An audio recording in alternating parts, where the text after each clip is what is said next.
Hi there, it's Reed from Blue Bear Quilts. Welcome back to the channel.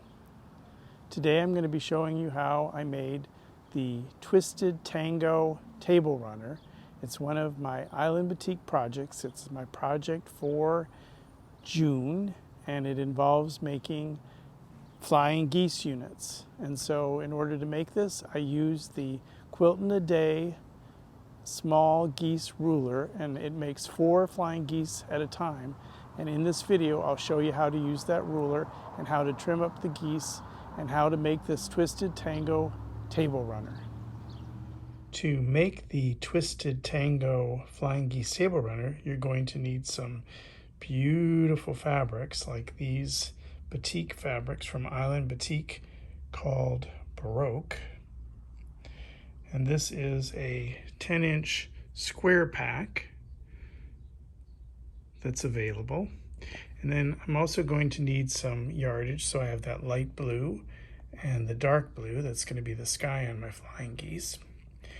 Then there are many different ways to make flying geese 4 at a time, and since I'm a certified Quilt in the Day instructor, I'm going to be using a Quilt in the Day method for making the flying geese units. They're going to be 2 by 4 inches. And so I'm going to be using a Quilt in a Day ruler to do that. It's part of the Quilt in a Day mini ruler set. And you can see that it does have a mini geese ruler 1, which is for 2 by 4 finished geese. So that's the one. This one right here is the one that I will be using. And the instruction book that comes with this has great instructions for how to make the flying geese the Quilt in the Day way. So you don't absolutely have to have this ruler. There are many different methods of making 4 flying geese at a time, and you can search on the internet for other ways if you don't have this particular ruler. Having a rotating mat would definitely be helpful, because trimming with this flying geese ruler, it's really helpful to have a rotating mat. You're also going to need a rotary cutter like this one from Quilters Select, or any rotary cutter will work. And then you also need a straight edge ruler for doing some straight edge cuts. So those are the supplies that you're going to need to make the Twisted Tango Flying Geese Table Runner. Okay, to get started making these flying geese using the Quilt in a Day mini ruler set, we need a couple of squares. We need a larger square, which is going to be the sky. This part is referred to as the sky, and this part is referred to as the goose or the geese, and that's going to be this smaller square.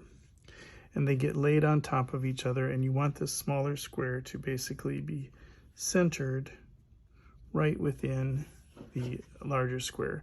And now it needs to be cut in half, and so the easiest way to do that is to use these lines on your mat to put the corners of the square in. So I have one corner up there on a line, one over here is on a line, this is on a line, and down here it's on a line. And then you take your straight edge ruler and basically cut these 2 in half. Now you can do it a different way if you don't want to cut in half. You can basically draw a line down the center with some type of a marker, and then sew a 1/4 inch on each side, but I want to eliminate that step of drawing the line, so I'm just going to cut them in half. So when I've done that, they look like this. And you're going to want to pin them so that the fabrics don't shift on you, and then you're basically going to sew a 1/4 inch along both of these edges.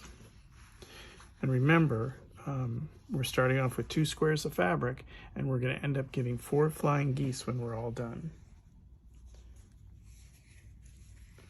So then when they've been sewn, they look like this. And then you're going to take and you're going to press them with the dark, press towards the dark. And you're going to do that on both of them. And when you're done, you end up with 2 units that look like this.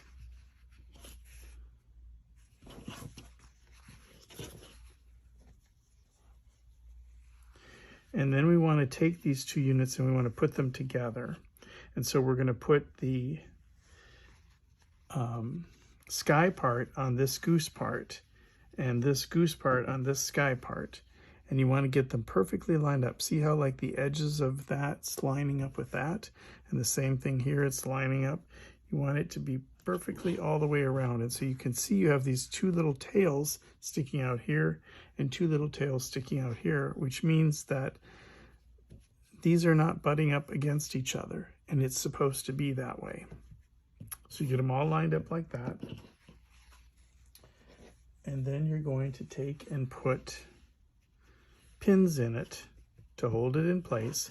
And once again, we're going to take these two corners and line them up on a line on our mat.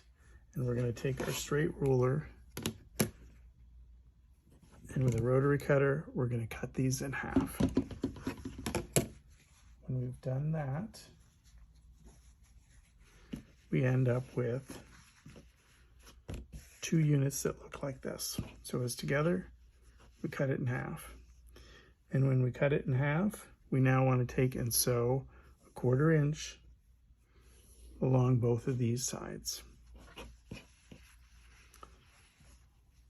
And also remember that it was pinned at this point, so when you cut it in half, there would have been pins in here and you sewed it together. I'm sorry. You would cut this in half. There's going to be two separate sections like this, and you're going to sew a 1/4 inch along both of those edges. Then the next thing is we want to press these towards the dark, and you're going to press that one this way and this one this way. But in order to get that to lay flat, you're actually going to take and fold these pieces in half, and then with a scissors, you're going to come in here right in the middle. You're going to snip right up to the fabric line, right in that center section. And when you do that, that's going to allow you to press this one that way and then come over and press this one that way. And you're going to do that to both of these units. And when you do that, you're going to get two that look like this. And on the back, you can see it's laying nice and flat because of the fact that we cut. See how you can see how it's cut right there? We cut that, which is allowing that to lay nice and flat. So now you'll notice that we have a flying geese unit here, and we have a flying geese unit here. And we had two of these, remember? There was this one and this one. And so that's why we're going to end up with 4 from the two pieces, from the 2 squares of fabric that we started with. So a rotary mat comes in really handy for doing this part. So you lay it like this, and then you take your flying geese ruler, and you can see it has these little green lines here, and you take and you place those right in the center of that goose and line it up with the seam lines. And then this is why the turntable comes in so handy, because you can just rotate it like that. And then I'm going to take and do a back cut that way and then go forward, which is going to separate those two in half. Then I'm going to spin it around and cut along this side. Whoops. Cut along this side. I think I'm going to need a new blade. And I'm going to turn it again. And back cut again. And cut along there. So you can see that there's not a lot of waste. But the end result is going to be that we get a perfect 2x4, or actually 2.5 by 4.5 unfinished flying geese unit. So there we got 1. This will make 2. I've also already cut out another one that makes 3, and this one will make 4. So we end up with 4 perfect flying geese units out of the 2 squares of fabric. And one other thing is that the the back of this ruler tends to be a little bit slippery. And so if you take and put some of this Invisigrip made by OmniGrid on the back of it, it won't slip around on the fabric as much. And it just sticks on there, and you can peel it off later if you don't like it. But it's very helpful in making that fabric not slip around as much when you're trying to cut. And there are other flying geese that are made out of this color fabric, and there's multiples of those, and they're made the exact same way, 2x4 finished flying geese units. Now that we have all of our flying geese sewn together and trimmed up, we have to put them together in rows. So you can see that I already have a row sewn here and another row sewn here, and they're actually offset from each other a little bit. So the beauty is that this seam is going to be in the middle of this block, and it'll be easy to sew together. So when the pieces go together like this, so you flip them over, and you'll notice that the way it's been pressed, the seam is going that direction on that one, and it's also going, so it's making a very thick seam there. So in order to sew this and not have a thick seam, we're going to have to press that down as we sew. So we're going to sew along there, press it down, and then that's going to mean we have to clip this in order to get that to lay flat. So I'll show you what that looks like on the back of this one. So see how I've made a little clip so that it will lay flat. And so you're just going to press these in opposite directions. So this one was pressed to the left, and this one's pressed to the right, and this one's going to be pressed to the left again. Because the rows were offset, you can see that there are portions that are sticking out beyond. So you have these rows that are inside, and then you have rows that are sticking out. So we need to cut off this extra part that's sticking out. And the way we're going to do that is by making sure that we have our ruler a 1/4 inch beyond all of these points. So a 1/4 inch outside of that, a 1/4 inch outside of that, 1/4 inch outside of that. So I'll show you how we do that. So we're going to lay the ruler on here like this. We can kind of use the edge of these previous ones as a guide, and then look and make sure that that's a 1/4 inch beyond there, that's a 1/4 inch beyond there. Come down here, that's a 1/4 inch, that's a little bit more than a 1/4 inch there, and then this last one is a 1/4 inch. And then we're going to make sure that these lines that these lines are like evenly spaced from the rows, which will indicate that we're making a nice straight cut. So again, we're looking for a 1/4 inch outside of there, 1/4 inch there, 1/4 inch there. This one didn't quite go far enough. So that one, it's going to be less than a 1/4 inch seam. But then we're going to just take and trim these extra pieces off so that we have a nice straight edge, and that will be the edge that we're going to put our borders on. So I have the table runner center all pieced together, and now it's time to put the borders on.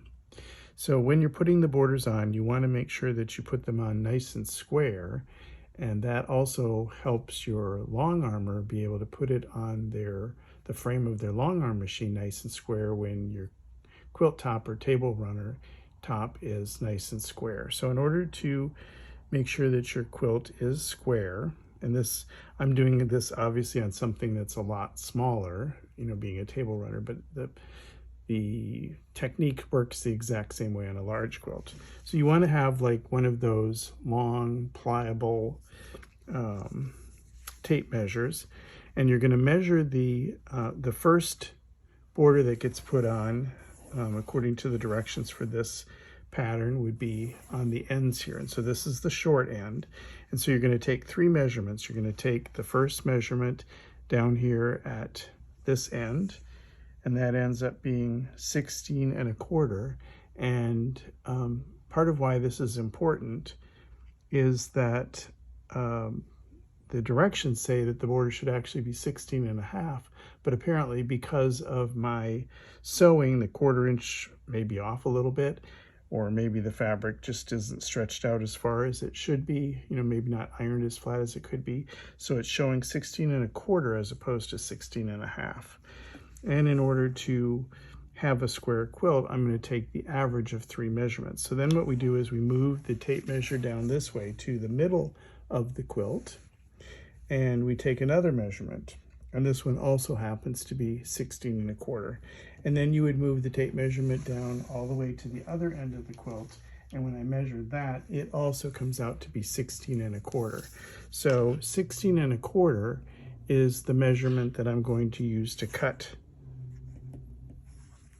the first border, inside border that goes on this left and right side of the quilt top. And then I'll show you how you keep adding borders in a second. Now for the top and bottom inner border, you do the same thing. You start up by the top and take a measurement. And for me, this one was 50 1/2. I'm sorry, 50 1/4, and it should have been 50 1/2, so I'm off again by 1/4. Then you move the tape down to the middle and take another measurement. And again, this one for me was 50 1/4, so it again was off by 1/4 inch. And then take one more measurement down here at the bottom, and it also was 50 1/4, so it was off by 1/4 inch. Now, if those measurements had been different, like let's say that one was 50 and one was 50 1/4 and one was 50 1/2, then you would average the 3 and you would use 50 1/4. So since all 3 of my measurements were the same, I'm actually going to use 50 1/4 in order to do that. Now, a width of fabric is 42 inches typically, and so I needed 50 1/4, so I had to piece 2 pieces together in order to get the length I needed. And I basically took one full strip that was a width of fabric and then a half, which would make it approximately 63 inches. So now it's too long. So a real easy way to get the strips the size that you need them would be to fold them in half and then lay them on your cutting mat and put the folded end down by the 0, and then half of 50.25 or 50 1/4 would be 25 1/8. So I'm going to come down to where the 25 1/8 is and cut those pieces, which will give me the proper length that I need. And so you want to run your ruler along the fabric like this so that you get it nice and straight and flat. And then we're looking for 25 1/8. And as you can see, the 1/8 is this first little mark in between. Here's the 1/4 right here, and the 1/8 is like right in between that and the edge of the ruler. Some people have a difficult time with an 1/8 measurement, but it's really not that hard once you become familiar with how the rulers work. And so when I cut this at 25 1/8, that's going to give me the pieces that are 50 1/4 that I need. So now that I have the borders on, the next consideration is, how am I going to quilt this? And I don't really care for free motion quilting that much because I'm frankly not that good at it. But I do like using my walking foot and basically quilting in straight lines. And I try to quilt in a manner where I can have to start and stop the least, because you have to pull up the thread each time you do it. I think for this particular table runner, I'm going to start down at this point and go like this and go up and go down and then travel along here and then go up and down, up and over, which will then meet that point. And then I'll come over to the next one and go down, up, down, over, up, down, up, and over. And then the only thing that will remain to be quilted then will be these little individual triangles, and I'll probably just quilt them like this. Make a triangle on each side of them. So that's how I plan on quilting this. I wanted to show you my method for pin basting a quilt. Pin basting is not the most popular method anymore, I don't think, as people tend to like to use a basting spray, but I don't like breathing those fumes, and oftentimes I find that it's hard to control the spray, especially if you do it inside, and it'll end up going on other surfaces, furniture and carpeting, and so I just prefer not to use that. But I find it super easy to do the pin basting. You basically just take and layer your backing and your batting and your top, and then you smooth it all out from the center so it's nice and smooth. And then you just take, and I have my cutting mat underneath here, and I basically go down until I feel the cutting mat, and then just slide the pins in there. And then it's helpful to have some type of a metal tool that just makes it super easy to snap those pins in place. And these are just basically safety pins, and they sell quilting pins that are like this. I don't know if you can still get these anymore, because the company that made these safety pins for quilting with the little plastic caps on them, they're not in business anymore, but you might be able to find something similar. And the purpose of that is just to make it a little bit easier on your hands, because it gets a little rough on your hands after a while of doing that.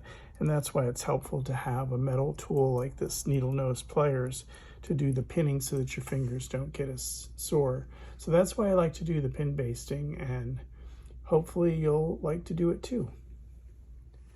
Pin basting like this really only needs to be done about every 4 to 5 inches apart. So this is probably a little bit over basted, but the one thing that's good about it is you can really flip this around and not have to worry about the layers shifting at all. And so that makes it very easy to manipulate the quilt or whatever project you're working on under a domestic machine. So that's why I quilted this so closely together, but it's not necessary for it to be this close. Thank you so much for watching. I hope you've enjoyed watching how to make the Twisted Tango Table Runner, and be sure to give it a thumbs up if you liked it. Be sure to subscribe and hit that notification bell so that you'll be made aware of future videos from Blue Bear Quilts. So thanks again, and we'll see you next time. Bye-bye.